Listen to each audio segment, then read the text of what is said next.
How you doing? Doing okay? You awake? Good morning. Try it again. Morning. My name is Matt Morgan. I get to be the lead pastor around here, and I'm so glad that you came. We are starting a new series today, and it really is one that's really near and dear to my heart because parenting has been one of the greatest joys of my life. And Tina and I, we started dating in high school. And so I was my senior year, it was her sophomore year, and we just thought, man, this is amazing. I just thought she is the one. And after 4 years, we decided to get married. And when we got married, Tina said, "Don't even talk to me about children for 6 years." Now, I don't know where the 6 years came from. I knew why she didn't want to talk about kids because she was the oldest sister. And she had three youngers, but two of them were 10 and 13 years younger. So she was the built-in babysitter. So she was like, I just don't want to deal with that. I'm like going, no problem, because all I want is you, and all I want to do is go water skiing with you. And so that's what we did. We worked really hard. We were youth pastors, so we were around kids all the time. We love kids, but it's just we didn't want our own, little ankle biters yet. And we just were like, okay, it's fine. I'm good with that. And about 4.5 years into being married, the song Butterfly Kisses came out. You remember that one? And so we are going to the gym, 24-hour fitness. We pull into the parking lot, and I'm like in my muscle shirt. I'm ready to go work out, and Butterfly Kisses starts to play. And we'd never heard it. And I'm like going, whoa. And so we listened to it, and we're starting to cry. Now, I'm wishing I had tinted windows because all these muscle heads are going in and out of the gym, and here I am in my muscle shirt being the big baby. And Tina and I kind of looked at each other going, don't talk about it. Just go in and work out. Because it's not 6 years yet. We're not talking. And so it's about 4 months after that. Now we're almost 5 years in, and we decided to take this vacation. And it's a vacation that you can take when you don't have kids. You just get in the car and you go. That was a vacation. I don't even know if we locked the door. We just went. And so we're like, where are we going to go? Let's go down to California. So we're driving down the coast, and we went to one of my favorite places. I love Pismo Beach. If you've ever been to Pismo Beach, it's in Central California. If you drive the 101, it is a really cool drive. So we're in Pismo Beach, and one night we stayed at a campground, and we stayed in a tent, and they didn't tell us because we got there when it was dark. Our tent was just below the railroad tracks. We woke up 3 times, and it was and so the next night we're doing the bed and breakfast thing, and life was getting better. And we go out on the pier on Pismo Beach, and Tina had to stop for something on the beach or whatever, and I just kind of walked out, and I'm standing there, and I'm looking down in the water, and there's this dad, and he's teaching his 2 little kids to surf. It's like, whoa, he's just taking these little guys, just kind of pushing them in the foam, and they're standing going, Daddy, I'm going, oh, and I start kind of tearing up, it's like, Tina walks out, she goes, oh no, and I'm like, I know, and so she watches, and sure enough, it's we decided at 5 years that we are going to stop preventing baby thing, right? So you know what happens when you stop preventing? Yeah, you have babies, and so we ended up with this thing. Think about this. This is crazy. This is totally nuts. You go through middle school, which is just totally awkward. You have all those crushes and all that kind of stuff. And you get into high school, it's a little less awkward. And you find somebody, you think, yeah, and you get married and you do that thing, and then all of a sudden this nurse says, and now, Mr. Morgan, you're going to take her home. And I'm going, Mr. Morgan, is my dad here? What? And I haven't even, isn't there a class? There should be driver's ed for parenting, right? You should at least take a test. Don't you guys give us a test before we go home? What do we do with this thing? What's going to happen? And we brought this thing home. It was here she is. Think about, it was, for us, it was March 13th, 1997. And we bring her home, and we put her in a little bassinet. This little thing's looking up at me. She's just kind of little arms. And I thought, this is all I could think. I am completely responsible for this. And we'd always hoped our kids would go to college. We talked about college all when they were little, so they realize that's a normal part. So I'm thinking for the next 22 years, it's riding on me, baby. Now, I don't know about you, but can I just say that's a big deal? That I'm gonna lead a family. I'm leading a family. Like, they're going to go where I go. They're going to do what I do. They're going to see what I see. They're going to be a part of everything. And I'm the leader, and I'm responsible. Now, I'm the guy who needed a reason to finish college. This was the reason. Like, right there in the bassinet. Like, whoa. No more dinking around. Because basically we water skied 4 or 5 times a week and, worked. And, it's like, but I got to get my act together. There's more than water skiing and hanging out with my really good-looking wife. It's like, I've got to do something more. I needed a reason to organize my life. Not just around where the flat water was, but like, organize my life. I needed a reason to think about, really think about the direction and the goals of my life. And what I want to do is we start this parenthood series. It's called Parenthood, Really Enjoying Your Kids. How to really enjoy them. And we're going to go littles, middles, bigs. Okay, next week we're going to do littles. Everybody wants to be a hero. I wanted to be the dad pushing the kids in the surf, okay? Everybody likes that, and then you go from hero to zero when they're in middle school. Yep, and hopefully in high school and adulthood, you go from hero to zero back to hero. Okay, so that's going to be the goal. But today what we're going to talk about is we're going to talk about this idea of what is your overall philosophy of parenting? What is it because see, here's the deal. On March 13th, 1997, we brought her home to our little world. But our little world was her entire world. Think about that for a second, because, we do the whole, we have life and jobs and, but we do that to make this little world, but for them, it's their entire world. This is it. Our backyard was, the wild kingdom. That's what it was. It was their entire world. And I want to talk about what this world looks like for them, how we prepare that for them, and what are we really thinking through. In fact, I want to really talk about these kind of questions that revolve around the environment that we provide for them.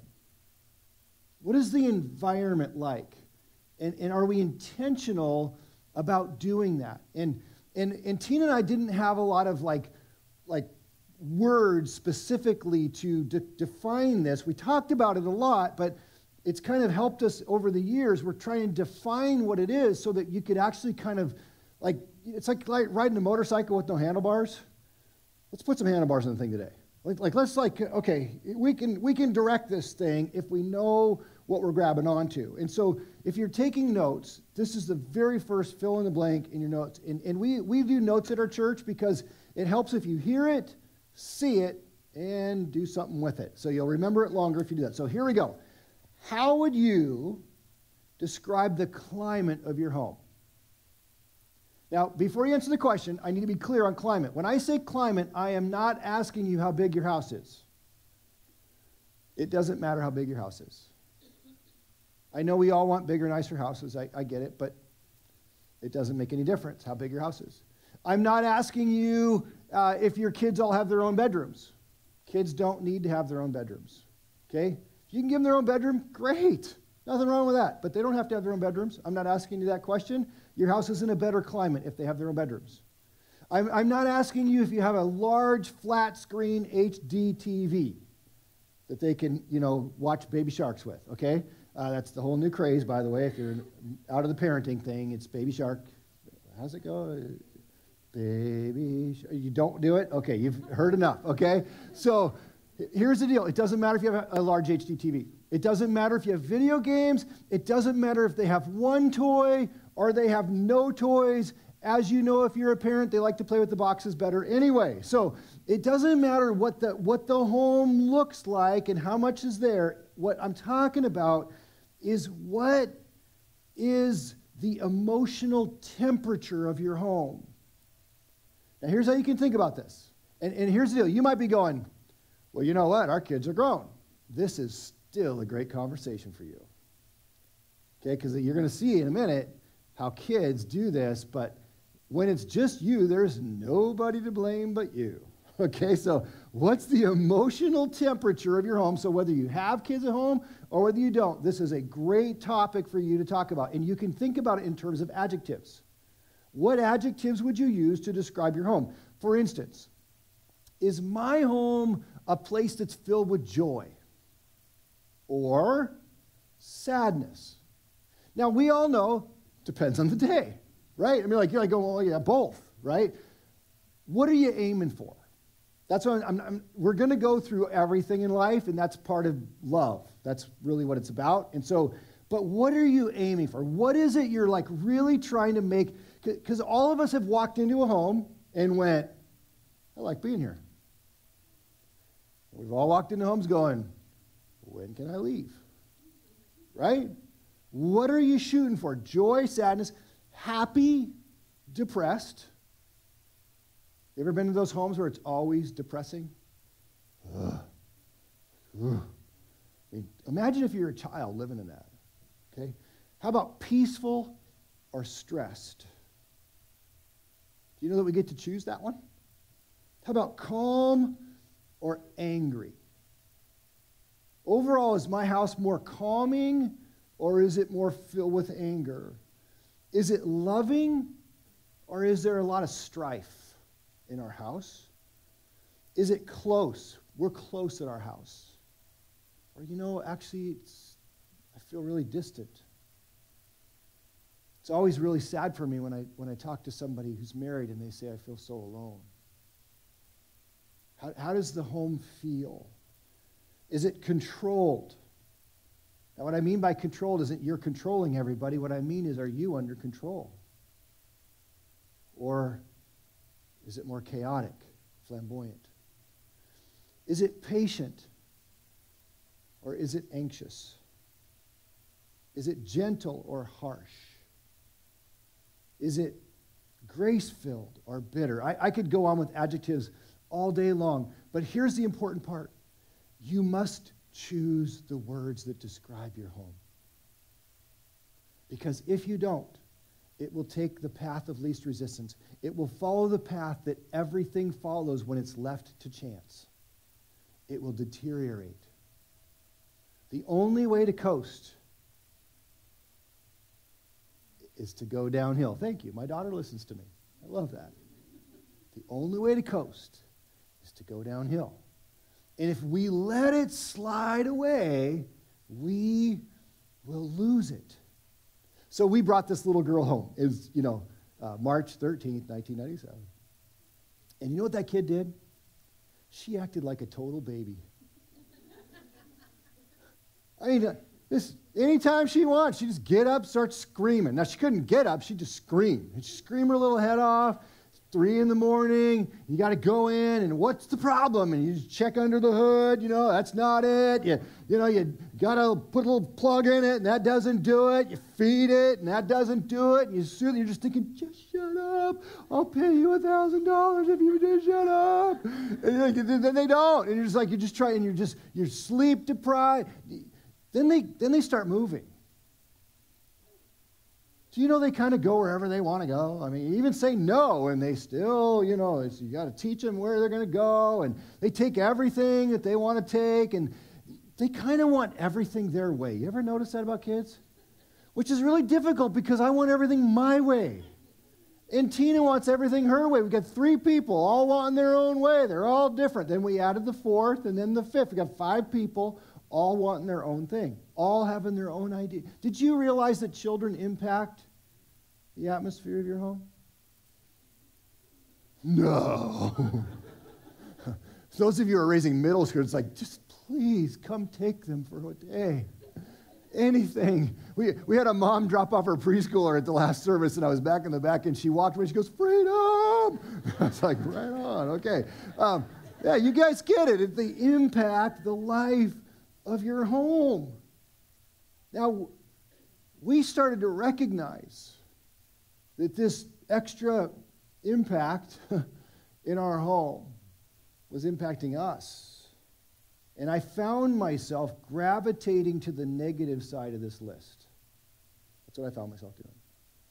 I found myself very tired. I found myself very irritated. You know what happens when I'm tired and irritated? I'm angry. I found myself angry. I found myself yelling at people who weren't even half my size. Which doesn't make any sense. And I'd say, you're making me angry. And I realized I was just angry. They don't make me anything. They don't have that kind of power. They're not big enough to make me do anything. And I recognize, our home isn't feeling like I want it to feel. And we started to talk about this, and here's the deal. I didn't have a talk on this yet. I didn't have all these years, and I didn't have the words to put to it, but we knew the right answers because, Tina grew up as a Christian. I became a Christian in middle school and high school, and we were reading the Bible. In fact, we read the Bible every day, and we studied it, and so we knew the answers. Even in our wedding, 1 Corinthians 13. We were at the Geron wedding on Friday night. This was in the wedding. It's in a lot of weddings. Might have been in your wedding. It says this: love is patient and kind. Boy, those are great words to describe a house, right? It's kind. We'd say to our girls, be kind to each other. And then if they'd ever be kind to each other, we'd go, that was so kind. We would bring up that kindness over and over and over so that they would realize kindness is a good thing. And then I had to realize, I got to be kind too. I should be kind. And love is kind. Love is not jealous. It's not boastful or proud or rude. Man, sometimes I was so rude. It does not demand its own way. I always demand my own way. I'm dad. That's what dads do. It's because I said so. It's not irritable. I was irritated a lot. It keeps no records of being wrong. And you did this on our honeymoon. Get over it, okay? It was a long time ago. It does not rejoice about injustice, but rejoices whenever the truth wins out. Love never gives up. It never loses faith. It's always hopeful. Boy, that's a great one, right? It endures through every circumstance. Now, I knew these verses, and I wanted them. And Tina and I, you just need to know, we have failed a bazillion times, and we have forgiven each other a bazillion times. It's the only way to make it through marriage, okay? And we had written each other letters at times, said, it says it keeps no record of wrongs, and I brought that thing up from 7 years ago, and I'm really sorry. In fact, that whole thing started because of that. We know the right answers. One of the most helpful things when it came to the climate and just the direction of our home was we had these little 3 kids, and actually it was only 2 at the time. We didn't have the third one yet. And our pastor at the time, he had read Galatians chapter 5, the fruit of the Spirit. And he said, okay, the Bible was written during an agricultural time period, so everybody got all the agricultural metaphors. What if we change the metaphor? Instead of call it fruit, we'll call it road signs. So the way you know the direction of your life is by the signs you see on the road. If you want to go to Canada, you're going to go north, and the exits are going to get bigger, they're going to grow because it's further away from Oregon, and you're going to see signs. It's going to be Burlington. You're going to, and it'll even say north. You go okay, Bellingham, Blaine. Well, there are Canada signs here. And you go, okay, I'm going north. But if you're wanting to go north, and you're seeing signs like Marysville, Everett, you drive through Seattle, by the time you get to Olympia, hopefully you understand, I'm not going north.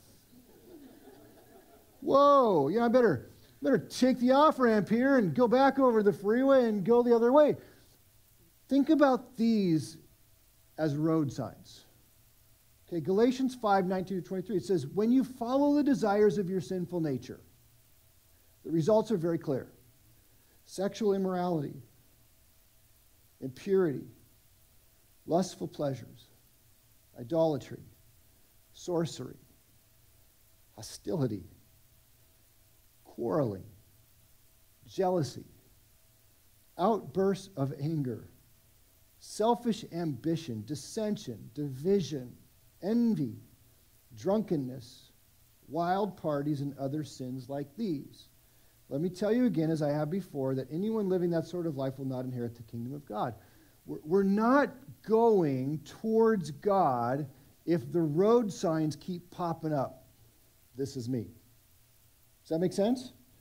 And here's the deal. I just want to be totally transparent with you.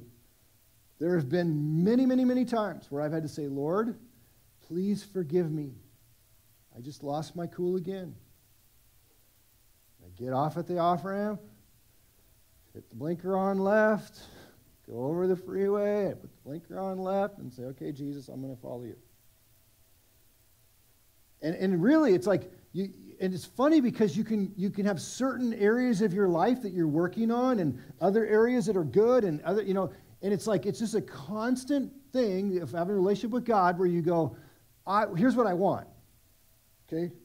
But the Holy Spirit produces these kinds of road signs or fruit. Love, joy, peace, patience, kindness, goodness, faithfulness, gentleness, and self-control. Well, I recognize when I yell at my little kids, I'm not in control. That's a lack of self-control. That was a hard one for me to swallow. And my pastor, he said, what direction are you leading your family? What direction are you leading your life? And it really helped me because it didn't make me perfect. It didn't make me go, man, now I got it all together. It just got my mind wrapped around going, you know what? We're going to go north if it kills me. We are going to keep going this way, and when I get off and I go the wrong way, I'm going to make it right. I'm going to ask God to forgive me. I'm going to ask Tina to forgive me. I'm going to ask the girls to forgive me, and I'm going to move forward. And my girls will tell you they've heard their daddy ask for forgiveness.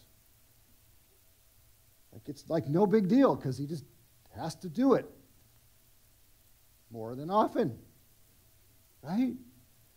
It's actually a very healthy thing for our kids to hear their parents say, I was wrong. I'm not going to be that way. Please forgive me. Because I want our family to go the way it's supposed to go. And you guys, it's not just the kids that influence the home. They do greatly influence it. But here's what I recognized. It was me, not them. It really was. They weren't making me angry.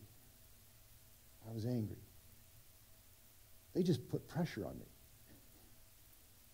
And you know what happens when you get pressure put on you? It's like a tube of toothpaste. Comes out. And I recognize, like, okay, Lord, I want really good things to come out when I'm squeezed. Because I want it to be this environment that they would want to be in, that I would want to be in, that Tina would want to be in. You know what I think is tragic? Is when we avoid these things and live a life that we don't want to be in. And what Tina and I had to do is we had to go, okay, here's the deal. I had to say it's me. I'd like to say it's her or it's the kids. It's not. It's me. I got to work on me. And so we've done stuff like we've read books, lots of different books on helping us. We've gone to counseling. People say, I can't afford counseling. No, what you can't afford is a divorce. Ask anybody who's been divorced. That's expensive. Counseling's cheap. And keep in mind, what's tragic is living a miserable life. Jesus said, I came to give you a rich and satisfying life. And there's a lot of Christians going around going, well, I hate her, but we're staying together because it's godly. That's not godly. What's godly is changing your heart, changing your life, having a great life. Not switching up with another person because you end up with the same stuff. If you've already done that, okay, God, now what do we do? Because you'll notice it's still the same more stuff. We've gone to people and said, what do you do? Because we've looked at people's lives, we go, man, I've been to their house. Feels great when you're at their house. We were youth pastors, so we had their kids in our youth group like going, we want our kids to be like their kids. And we'd go ask them, what are you doing? And they'd tell us. We would get more specific. We'd ask very specific questions. One lady said to Tina, she goes, you know what? I'm not emotional with my kids. Emotion doesn't help them. She wasn't at all. Like a lady who's not emotional. She said, no, I just talk with them. Because they need to make some serious decisions in their life, and it doesn't help when I get emotional. Tina went, check. So she's always tried to not let emotion drive her. Really good. Like, I'm like, wow, you know what I mean? Like, what a great thing in our life. Guys would say to me, I own the house. I don't have to get angry. I just shut down their privileges. I'm not mad. I just say, guys, if you want privileges, then this is how we act. If you don't, then this is what you got. And I really don't care if they're happy or not. And I went, that's a good one. I really don't care if they're happy. And when they learned that, they were like going, he really doesn't care if we're happy. It doesn't affect him at all, whether I'm happy or not. That was a powerful thing to learn from some really wise older guys. It's like, right on. There's some things I can do. One guy says, Matt, when you feel anger, step back. Don't go forward. When you go forward, that's what you got a problem. Don't power up, power down. Think about it.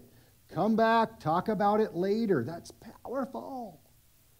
I've learned some stuff because I realized I had some stuff.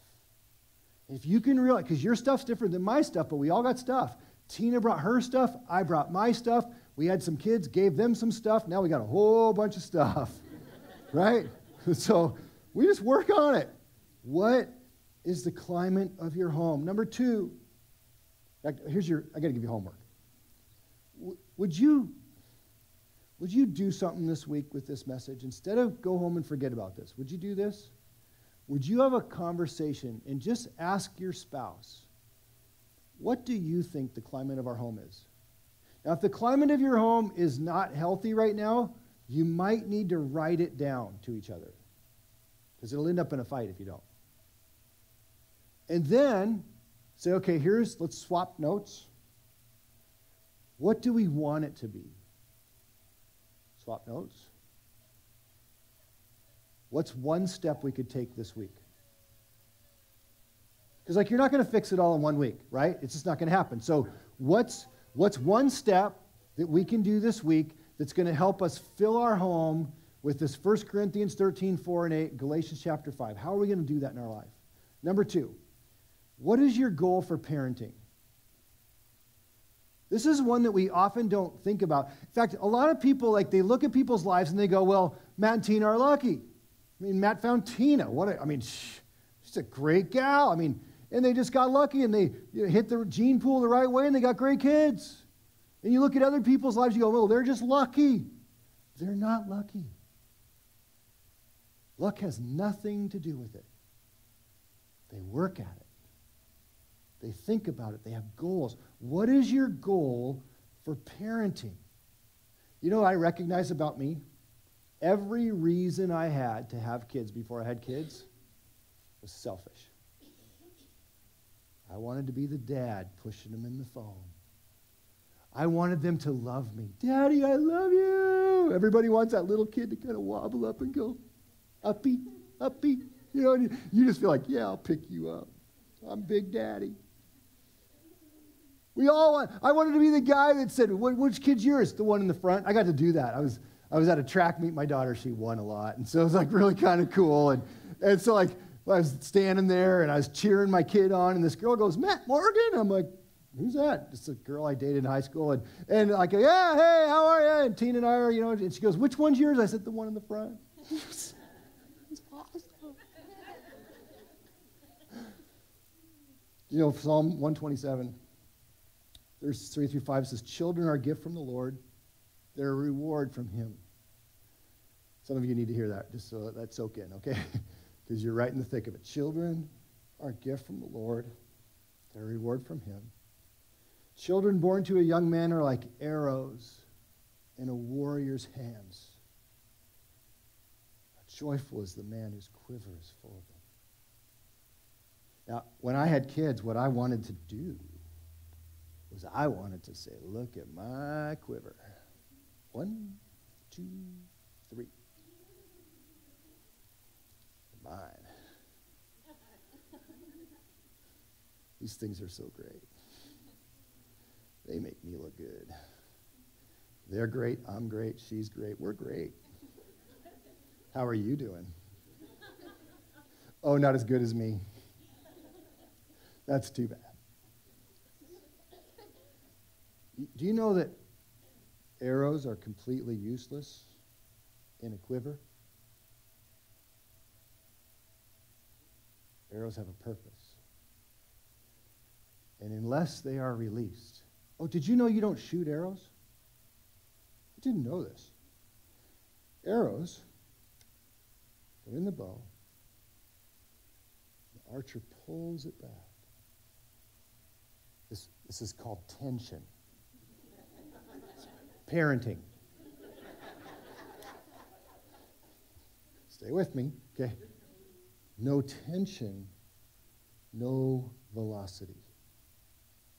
And when you get that thing back, do you know what you do with it? You don't push it. You don't go, pow, shoot it.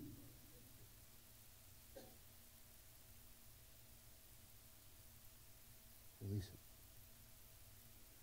And the arrow goes out. And it does what arrows are supposed to do. Impact the world. And they feel fulfilled because they've done what they're supposed to do. And there's different ways and different things that you do that release the arrow at little age, at middle age, and at big age. We're going to go through that. But here's the deal. The straighter and the truer the arrow, the more effective the arrow. The greater life the arrow is actually going to have. Why? Because we helped it to be straight and true. I said that my kids know that I don't care if they're happy. They actually know that. I've said it their entire life. I want my kids to be good. Because good people have good lives. And they'll have more happy times than not. Now, here's the deal. You can't be happy all the time. If you were happy all the time, it wouldn't be called happy. It'd be called normal. Right? Happy has to be a spike. And so when you say, all I want my kids to do is be happy, they opt for instant happiness all the time. It's more happy to play video games than it is to do homework. But it stinks to fail the test. Right? It's even worse to take 8th grade math again. Like, it's just not fun. So good people do good things, and they end up with good results, which in turn turns into happiness. How do our kids become good people? By having good parents. So I got to work on me. If I want my kids to be honest, how are they going to learn to be honest? Well, they're not going to learn to be honest if we show up at the ticket thing for the movie and I say, you're not 12, you're 11. To save $1.50.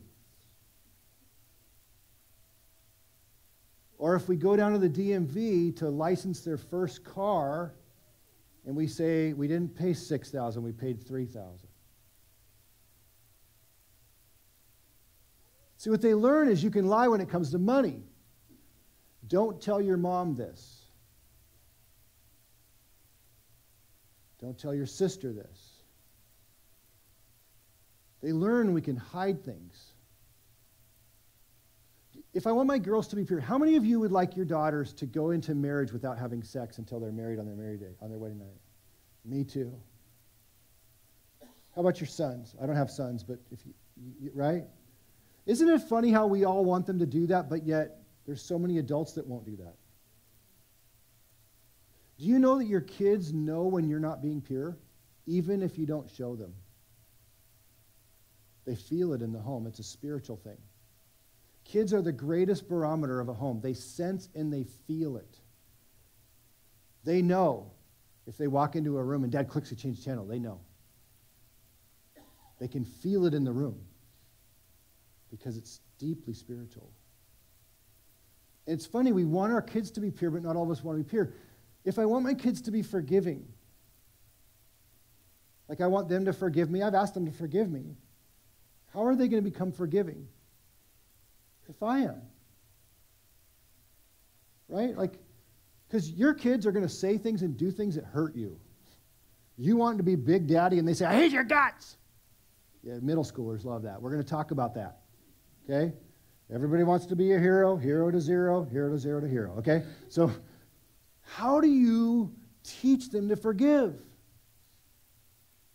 You forgive. If you have a family member and you won't forgive them, it teaches them that you don't have to forgive family members. What if they get mad at you? See, it's this, I walk with my kids through life, and they're picking up whatever I'm putting down. And it's so important that we be what we pray they become. And I know that's very difficult, and I know we'll all make mistakes in the process, but here's my goal. I want you to be a good person, so I'm going to be a good person. And we're going to walk this out together, and we're going to be straight, and we're going to be true, and we're going to be effective. So what's your ultimate goal for your kids? In fact, that's where I'm going, the third point. What do you want for your kids?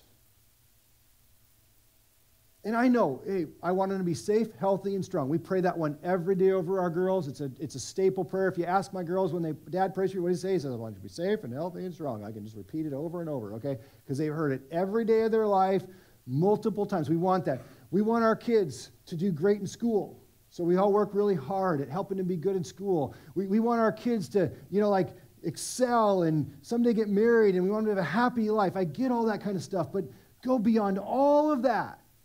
What is your ultimate goal for your kids? My ultimate goal for my kids is that they spend eternity in heaven with me and their mom. I've worked my entire life to share Jesus with anybody who would listen. That's what I do. And I have said over and over, I am not going to work my life for others to know Jesus and my own three don't. I want them to know Jesus. And the only way they're going to know Jesus is through the earthly prism of their father and their mother. See, that's how they understand the Father's heart, is through our heart, through us. And Jesus said in John 14, I am the way, the truth, and the life. No one can come to the Father except through me. And I know that sounds kind of harsh, but he said it more than once. There's only one way to heaven. It's a personal relationship with him. How do your kids know how to have a personal relationship with Jesus? Through you. When you have a personal relationship with Jesus. Tina and I have had to really work at leading our girls in prayer every day. When we were almost bankrupt and life was miserable and we didn't have any of the things that we wanted, we had to sell everything that we wanted to keep. We had to pray and thank God for what he gave us. To teach them that we're always thankful, we're always grateful, we always lean into Jesus. When I had to have neck surgery, I had to thank God that we live in a country where you can have neck surgery. When I had cancer, we had to thank God that we live in a country you can find cancer and you can get it fixed. And God is the ultimate healer anyway. And we're just asking God, and we just lean in. And every day, and when they decided they're going to go to college, and they said, where should I go? I said, I don't know. You're going to have to pray and ask Jesus where you should go to college. And they had to grow up and have their own faith. Why? Because we've been walking with them in faith, and they've been learning faith. Guys, church is not just a part of our life, it is our life. Churches, and you're like going, you're the pastor. You're paid to be here. I am. You're right. But it really is my life. And I've watched youth, because I was a youth pastor for 18 years, and the kids that are still in church that were in my youth group, they either got saved at our youth group, meaning they're the first generation Christians. Those kids are still in church. The only other kids that are still in church are the kids that their parents came to church and served at church. And their kids came to church and they served in church. And so Tina and I decided a long time ago that we're not just going to work at church. We're also going to volunteer at church. So this Saturday, my kids know it's a volunteer day, and I will be here. When they were younger, they came with me. Why? Because I want them to know this is what we do. We have life group at our house. I want our kids to be imposed upon. I want them to know that our home is used to have other adults come into our home, and we pray together and we grow together. And they're the very same people that when I had cancer were sending us notes, brought over a Seahawks blanket, said, we love you, we're thinking about you. And they get to experience the family of God. My kids go to youth group. My kids go to camp. Tina and I, when we were bankrupt and broke, our kids went to camp. It was very important. Here's the deal. I've always told my girls, I can't mandate you have a relationship with Jesus. All I can do is show you what one looks like. You get to decide. See, it's the same thing as like my daughter when she was 2, she started kneeboarding, the oldest one. They all started going behind the boat at about 2 years old. And I said to myself, because I had friends that would make their kids ski, all their kids hated it. I'm like, my kids are never going to have to ask, I'm never asking them because I'm just going to, when they ask, they get to go. Because if they don't want to go, more gas for me. Works out for me just fine. And so like, my kids all, when they listen, Daddy, can I go? Sure you can go. It's the same thing with faith. See, they've been in a boat since they were born. They've been in church since they were born. We don't miss. We're always here. And they get to choose whether they want to be around Jesus or not. And I literally tell them, it's not my choice. I can't make you do that. It's between you and him because you have to have a personal relationship with him. I can't have it for you. But you get to if you want to, and I'll help you in that. But here's the deal, Mom and Dad. You got to expose them to it. And some of us today, we might be going, okay, I need a deeper commitment to Jesus in my life. And you're ready for that. In fact, the band's going to come back up, and I'm going to lead you in prayer. You might be going, you know what? Okay, it's kind of like the moment when I looked down into that bassinet, and I went, oh, my goodness. I hope right now you're having a moment. Oh, my goodness. I am the leader of a family. I am leading children. It doesn't matter what age they are. I am the leader. And it's time for me to really work on me. It's time for us as a couple to really work on us because they're going to go the direction of us.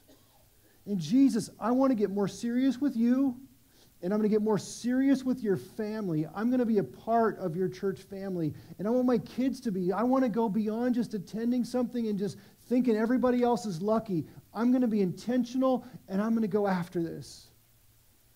And I promise you, if day after day, week after week, and month after month, and year after year, if you will continue to say, okay, how do I make this better? It will get better. And you're going to look back a year from now and go, it's better. And 5 years from now, you're like, this is way better. And 10 years from now, you're like going, this is what I wanted all along. How do I keep this going? Now this week, on Tuesday night at 7 o'clock, Tina and I are inviting anybody who would like to be a part of a Q&A session. I'm not going to prepare a message. I'm not going to preach. It's just going to be me and Tina. And any questions you have pertaining to any part of this topic today, what do you want your family and life to be like? And how do you get there?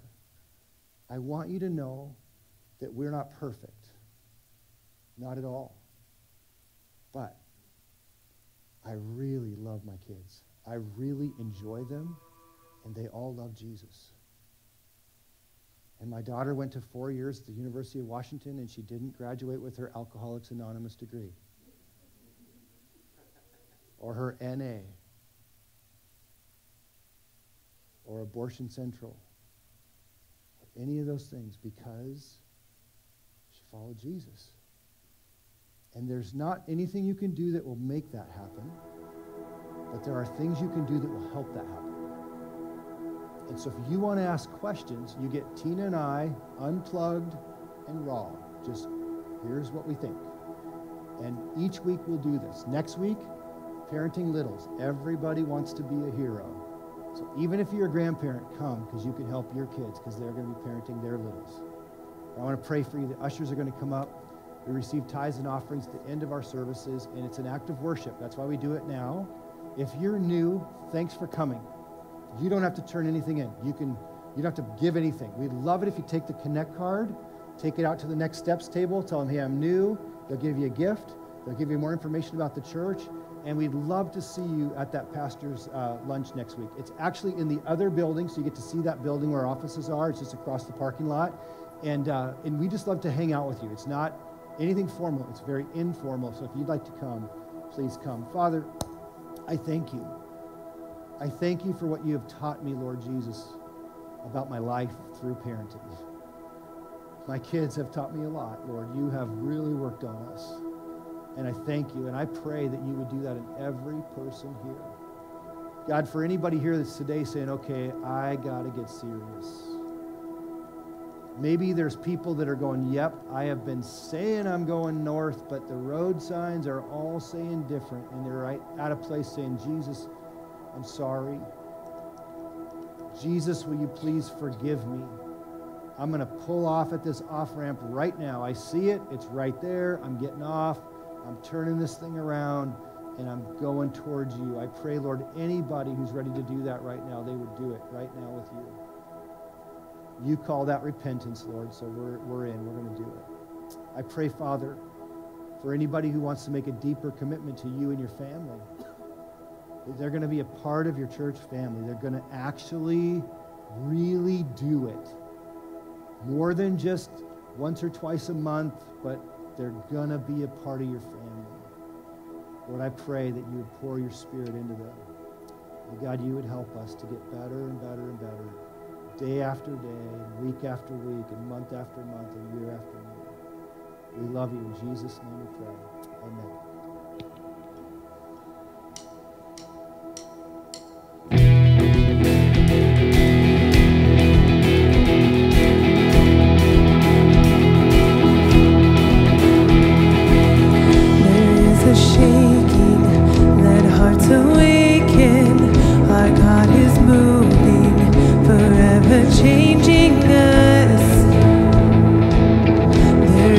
Trembling, there is revival.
nothing can separate.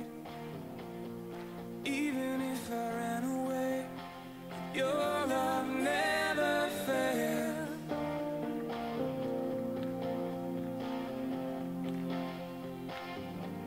I know I still make mistakes, but you have new mercy for me every day. Your love never fails. Singer, you stay. You stay the same through the ages. Your love never changes. There may be pain in the night, but joy comes in the morning. And when the oceans rage, I don't have to be afraid, because I know that you love me. Your love never fails.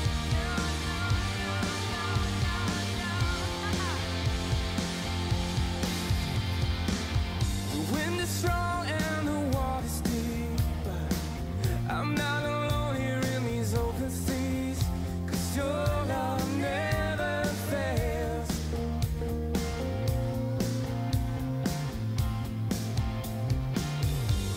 The chasm was far too wide.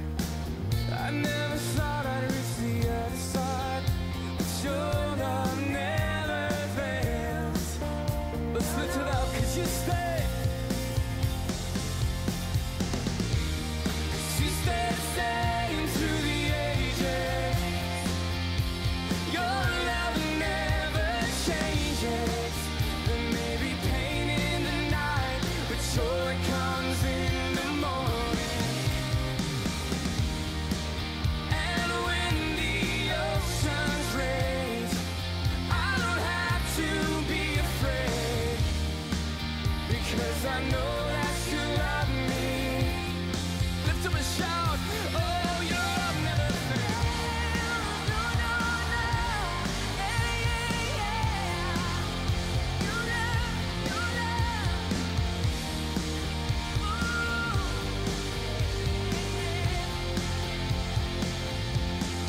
You make all things work together for my good. And you make all things work together for my good. Let me hear you sing it. You make all things work together for my good. Sing it out. You make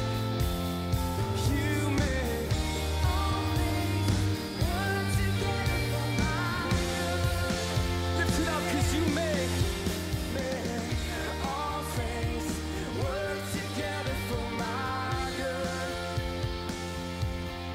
You make all things work together for my good. 'Cause you stay the same through the ages. Your love never changes. There may be pain in the night, but joy comes in the morning. And when the oceans rage, I don't have to be afraid, because I know that you love me.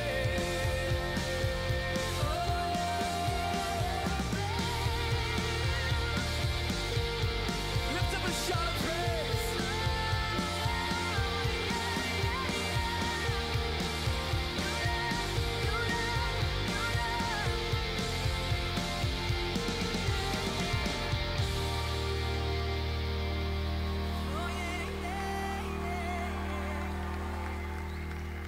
That's right, give him praise.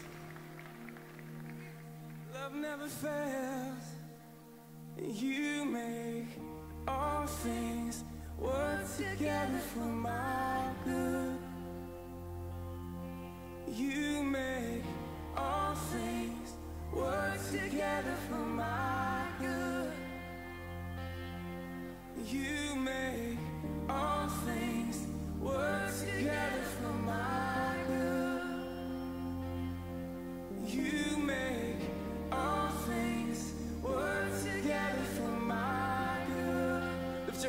sing it. You make all things work together for my good. All things work together for my good. Just begin to tell him what you're thankful for.